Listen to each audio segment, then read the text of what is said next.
Please let us practice our improv technique. Otherwise, we cannot ever improve. No bard gave us pre-written lines to speak. We're making this up. Please don't disapprove. Renaissance Italy had many classes: merchants, scoundrels, and Commedia troops, with few decent folks mixed amongst asses. Here's a play about all three of these groups. The Alexandrian Carpets, 'twas named, but it's about so much more than just rugs. Unfaithful lovers, someone wrongly blamed, stolen merchandise, fools, gypsies, and thugs. They all will appear, some once and some twice.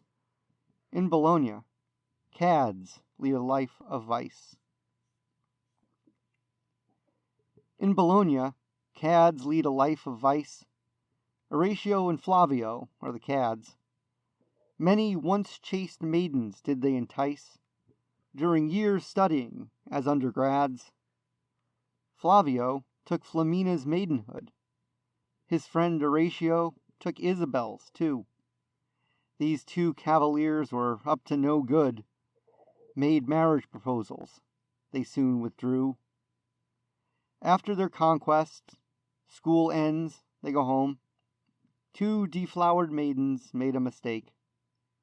The two boys head back to their fathers in Rome. Two deflowered maidens feel their hearts break. These girls, though forsaken, were hardly meek. Two scorned damsels left in a fit of pique. Two scorned damsels left in a fit of pique, upset at the boys who stole their virtue. To the city of Rome they both would sneak. Once there, violence would likely ensue. But first, some disguises would be needed. Isabel dressed as a man, Fabrito. That would allow her to pass unimpeded, since women can't travel incognito.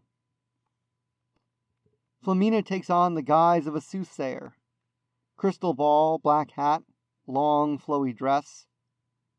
Which that she could approach her betrayer, tell his fortune, trick him, make him confess.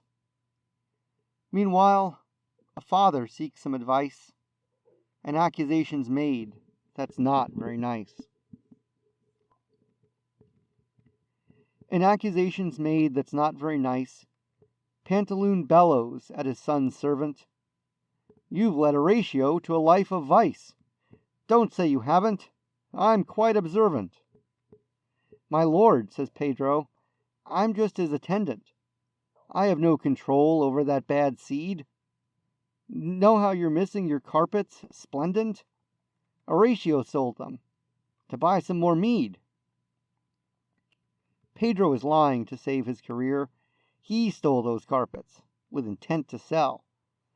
They are stashed in a warehouse near here, until he meets the black market cartel, hoping that his purse will soon be stolen. Pedro looks to sell goods that are stolen. Pedro looks to sell goods that are stolen. In a tavern, he awaits his contact. He's already late to meet his friends for bowlin'. The fence arrives at 3:30 exact. Next to Trevi Fountain, there is a warehouse. Meet me there 2 days' time. Bring lots of gold. Flamina, nearby, overhears the louse. Maybe these scoundrels need their fortunes told. She comes over to them, rubbing her ball, her eyes rolling back, her chest starts to heave. I see everything, no matter how big or how small, and the spirits tell me you are both thieves. As she laughs at the thugs running in fear, Flavio learns of an all-seeing seer. Flavio learns of an all-seeing seer as he's at the market, buying more wine. Pedro runs into him, acting all queer. Met a gypsy who sent shivers down my spine. She knew all of my secrets, without question. Flavio, avoid that fortune teller. else you'll need a priest to make a confession. She'll see all your sins. Her third eye is stellar. As Pedro absconds, Flavio wonders, was it a mistake to leave Isabel? Was coming to Rome an awful blunder? If he asked nicely, would the mystic tell? Did she hate him? Her virginity stolen? He seeks advice, eyes teary and swollen. He seeks advice, eyes teary and swollen, from someone he doesn't realize he knows. Flamina's disguise has fooled the Roman. He can't see beyond her clairvoyance close. With 50 florins he crosses her palm. Does Isabel love me, though I took flight? I shouldn't have left her. I'm full of qualms. Tell me, seer, is there time to make it right? Flamina's shocked. Seems as if he's sincere. The devilish rascal had a change of heart. Reading his palm, good sir, you've naught to fear. Return to your love, and ne'er shall you part. While all that's going on, somewhere else near, Horatio finds a sympathetic ear. Horatio finds a sympathetic ear while at the tavern drowning his sorrows.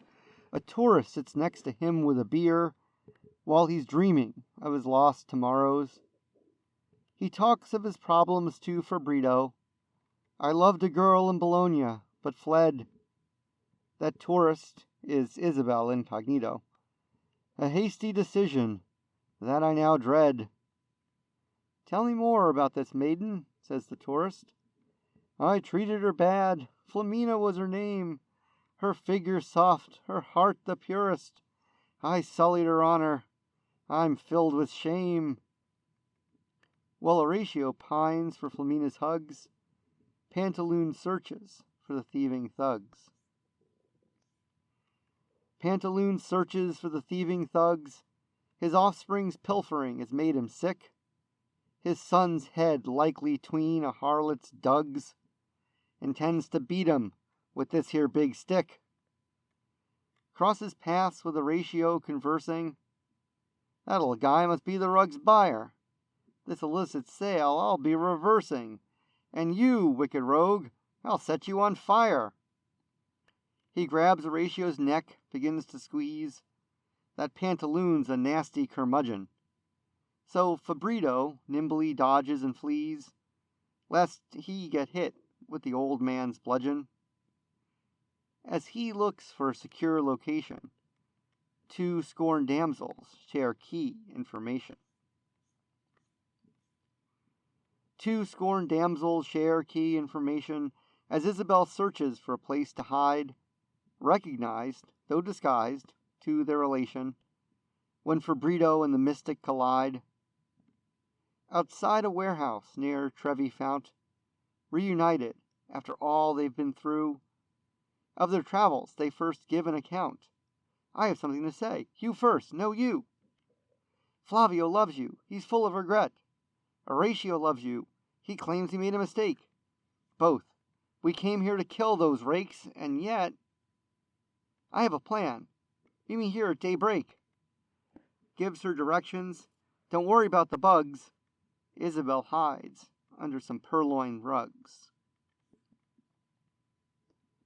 Isabel hides under some purloined rugs.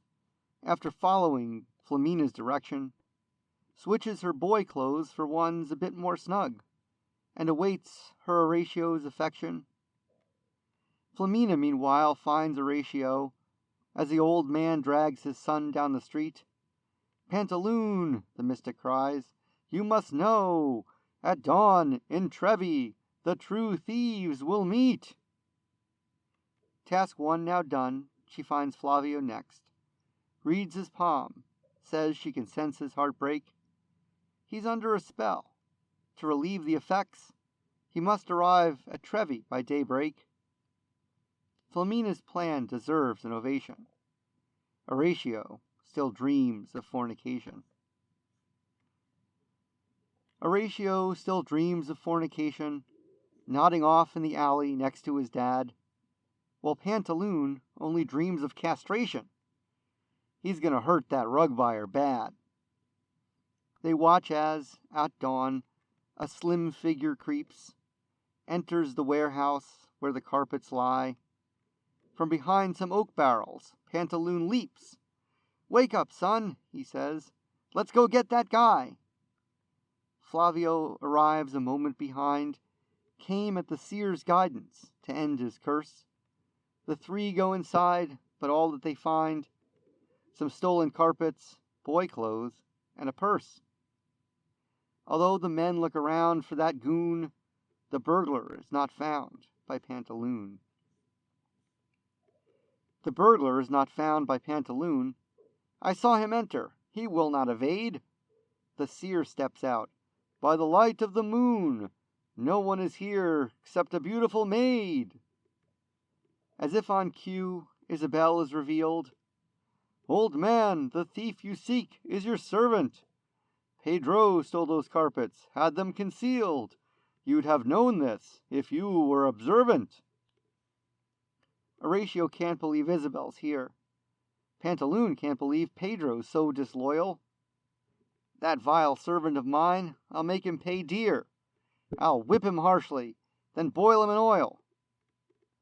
While Pantaloon thinks himself a wily tycoon, the Vecchio is an old rich buffoon. A Vecchio is an old rich buffoon. In Innamorato is a young love-struck fool. The merchant runs off to find his spontoon, while poor Horatio does nothing but drool. Flavio is the last problem to cure. Flamina pulls off her mystic's disguise, gives her suitor a look that's less than pure. Both scorned damsels have now obtained their prize. Nothing is left to do but quickly wed. No time to plan, let's just elope, they thought. We don't need bouquets or dresses, they said, and we can make up our own vows on the spot. Off the couples go, a priest do they seek, so as to practice their improv technique.